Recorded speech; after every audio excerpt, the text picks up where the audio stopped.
Alright everybody, welcome to the Daily Sip. My name is Oliver from Neo and my mission is to bring you closer to Japanese green tea.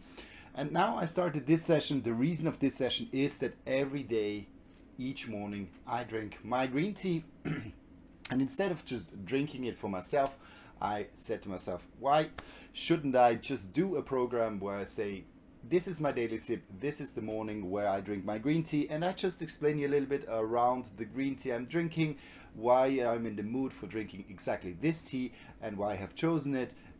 Some information, sometimes I don't even might know that much about the green tea, but the idea is really that I just get you through my daily routine of drinking green tea, and I'm certainly you have also your daily routine of drinking maybe just a tea or even a green tea or even a Japanese green tea or even a Japanese organic green tea.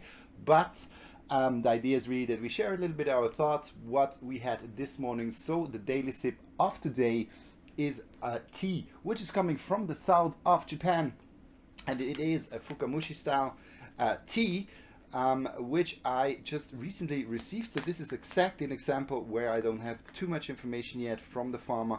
So it's just a blend of different teas, and I know it's a Fukamushi, so a different mix of different tea type breeds. And I just want to go a little bit through it and just explore this tea a little bit with you. So what do I normally take? So I like to take around 5 grams of tea. Some people go down to 3, but if you go to a tea house in Japan like Ippodo, where Will just has been, there we go around 10 grams, but 10 grams in my opinion is a little bit strong. So I mostly go for 5 grams, which is my personal amount of tea. How much does 5 grams more or less look like? So these are around 5 grams, and you already see the tea is kind of a mix of nice green color with also some shaded leaves. So this tea definitely shaded. It is quite small in terms of its leaves, leaf particles, so definitely a sign also for Fukamushi style. Maybe I'll get it closer again so you really can see that it is a mix of finer, nearly finer chopped leaves, but this is not the case. It nearly looks a little bit like looks like a Konacha used for cold brews, mostly a little bit bitter, but this one here definitely is a Fukamushi, so quite brittle tea leaves. They are actually evolving when you're doing a deep, so-called deep steaming, which is in essence a prolonged steaming of the tea leaves after they have been harvested. As you might know, green tea is actually when you are not steaming it right after, so within a time frame of 2 hours after harvest, then it turns out to be semi-fermented like an oolong, or it is a fully fermented tea like a black tea. So this is what they always do, and then you have different tea steeping types. Asamushi, lightly steamed. Futsumushi is also in the middle, and then Fukamushi is a really long steeping, and this can go up to 120 seconds. The Asamushi can be between 30 or around 30 seconds up to maybe 45 seconds. So here we talk definitely about the Fukamushi, and it is also quite a sweet tea. So I already tried it once, but this morning I had kind of I have a mellow Sunday morning, so I just wanted a tea which is a little bit kind of sweet, a little bit of fruity, not too vegetal and not bitter. So I really was looking for kind of a smooth, mellow taste. And then when I was thinking about, I chose this tea because it's a very smooth and sweet tea. Just in the nose, definitely a strong umami flavor note. I have a little bit of grassiness, a little bit of this vegetal taste. So it goes a little bit in the direction of the Fukamushi Yamaga, which we have from Mr. Sato from Shizuoka. But there's a little bit of a creamy nuttiness with it as well. This is something quite special. And I believe there's really some asatsuyu in it. Asatsuyu is a type of green tea which is definitely kind of a sweet light tone. It's used often with it's a fast growing cultivar, but it's also delicate and sweet and fine cultivar in its taste. So it really lightens, it kind of gives a lightness to the taste of the tea into the fruity, into the floral section. So I believe the Asatsuyu also takes part in this blend.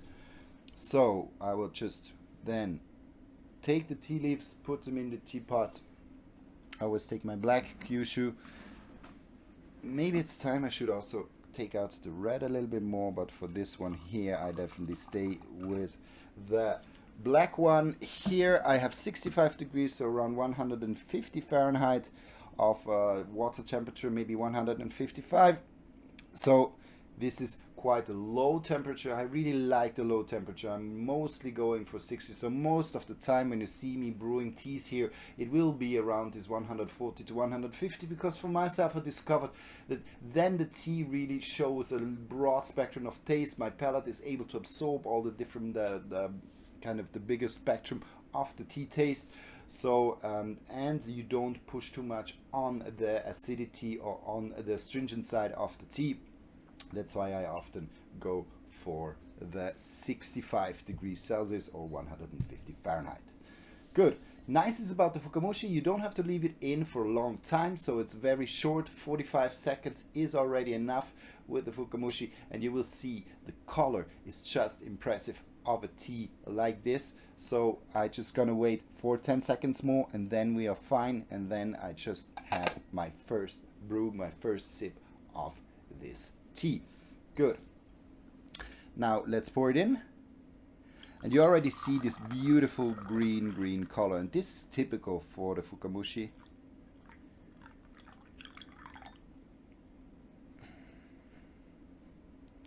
And you really see this intense green, full green color. Why does actually this exist? And this I came to learn the other days. It is actually that due to the longer steaming, so the Fukamushi style steaming, you have the cells of the tea leaves, they get a little bit softer and they break down easier in the water and then release more chlorophyll to the water. And this is the reason why this green tea is so green. So it's quite an interesting tea. So this one here then becomes this, a very beautiful, very nice tea in terms of color, but now I really want to know how it is in taste. Lot of sweet corn. So sweet corn is a typical, this savory, a little bit marine notes, which you might kind of have in green tea. I often refer them to the sweet corn because it's kind of a sweet, nearly a little bit in the nutty section, so the sweet corn matches very well. There's a creaminess, so essential oils, loaded with essential oils, definitely. There's really a cashewy nut note which is swinging with it, and also a green, kind of a little bit of a slight haze note in the end, but it's very slight. So most dominant is the note of the sweet corn, and then the creaminess, nuttiness, cashew, and a slight note of late summer grass, or even a little bit of a haze note of the tea. So let's go directly and let's see.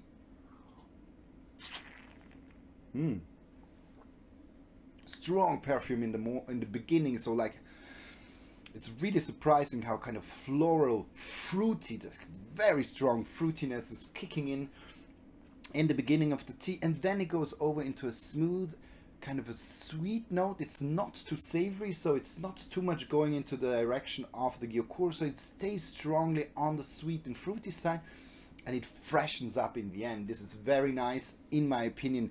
Morning tea, I often tend to like this, or kind of in the last months I especially developed kind of this liking for this teas which have a sweet mellow tea, but they don't drift off too much in kind of this savory sweet note, but more kind of giving a fresh kick in the end. And I feel that there might also be the Yabukita in, and the Yabukita has a little bit this kind of fresh kick in the end. So that's why I believe Asatsuya Yabukita could be in this tea. So a blend of these two, definitely. There might be some Okumidori. Okumidori is kind of this smooth, round taste, kind of fruitiness, or kind of more full-bodied, which I have also. It's kind of quite a dense, full-bodied. So my guess would be Asatsuyu Yabukita Okumidori, but I will get the information and I will let you definitely know, because this tea is precious. This tea I really like, so I will definitely want to have it if I get it at a reasonable price.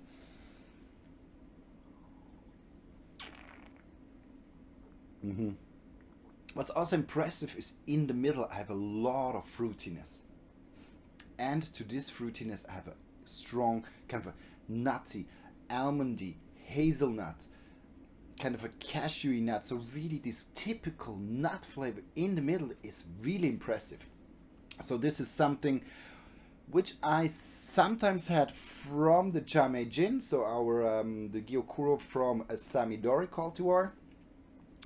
So in the middle you have this kind of sweet or nutty kind of round, kind of nearly creamy note, and this is when which I experience more from a Samidori. So maybe I have to correct myself. Maybe there's also a good amount of Samidori in this tea, but I'm really curious to know what will come out when I see how the tea, or of what the blend of this tea is made of.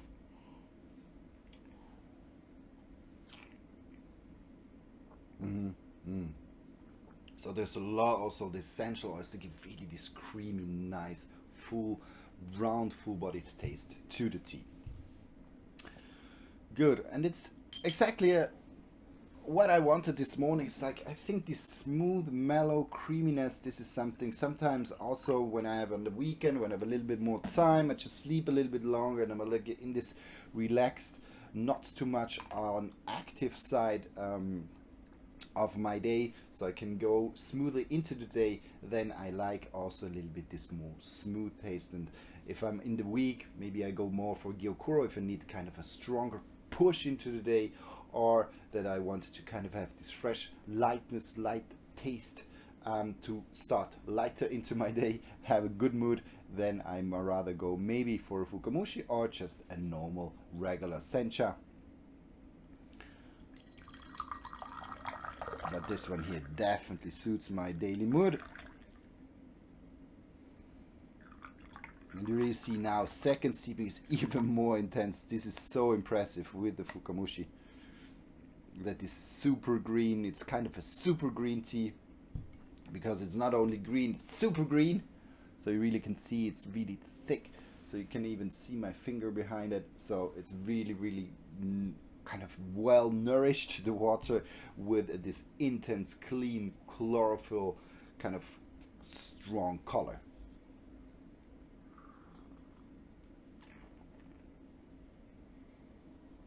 Mm-hmm.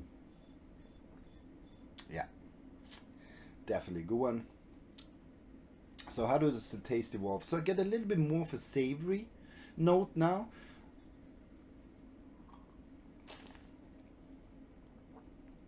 I got a little bit more of sweet corn savoriness is coming in, so this nuttiness is going down.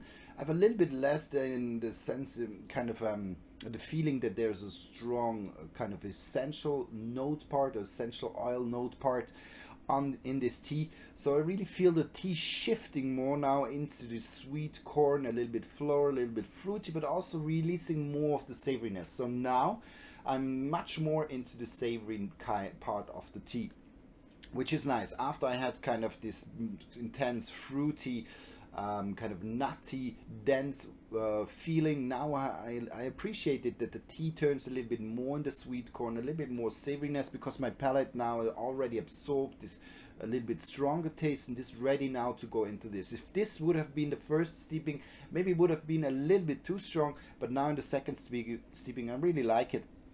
It turns more kind of into a smooth, round, kind of savory taste profile.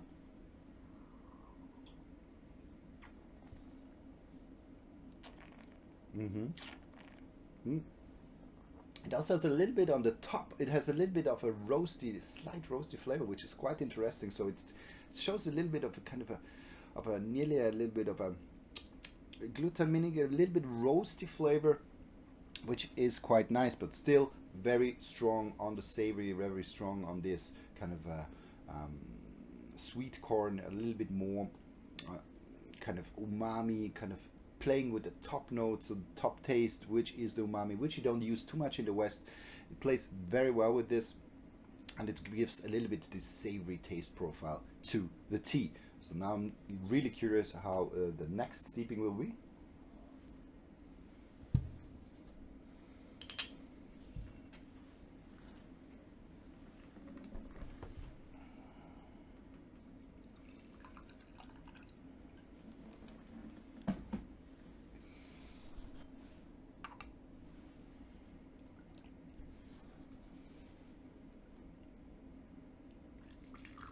only very short time. That's what you might know now, following us maybe for some time. The second and third steeping really need only a small amount of time just to brew, and you see that the tea has a strong intense color, so it doesn't really need more. Intense color again, so just go directly to the steeping.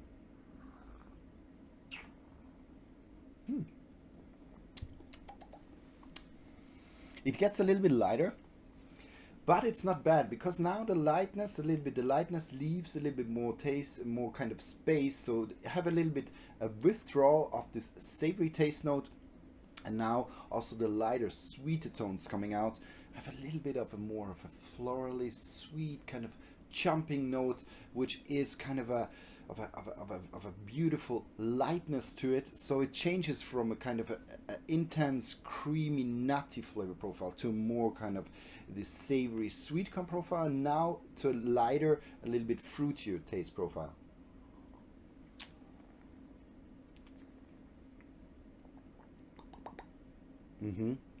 Really nice, very beautiful in terms of lightness. It shows a little bit more of a grassy tone as well, so there's a little bit more of grassiness, a little bit a slight acidity coming in, but very, very smooth. So quite of a good finish, I would say, of the tea, because it turns out to be a little bit more in the lightness of the taste profile. So it really gives a smooth finish to the tea, which is pretty nice. So yeah, I guess this is it. This is the third steeping. I will stop here with the recording. Maybe I get the fourth one, I will see, but it definitely still carries a nice flavor to it, so I could go on maybe to even a fifth one. But this has been the daily steeping of this tea here. I hope you're having a great tea moment yourself this morning, and if you have any questions, never hesitate to ask us, never hesitate to ask me. I'll be more than happy to answer them. So take care, see you, bye bye, and enjoy some tea. Bye.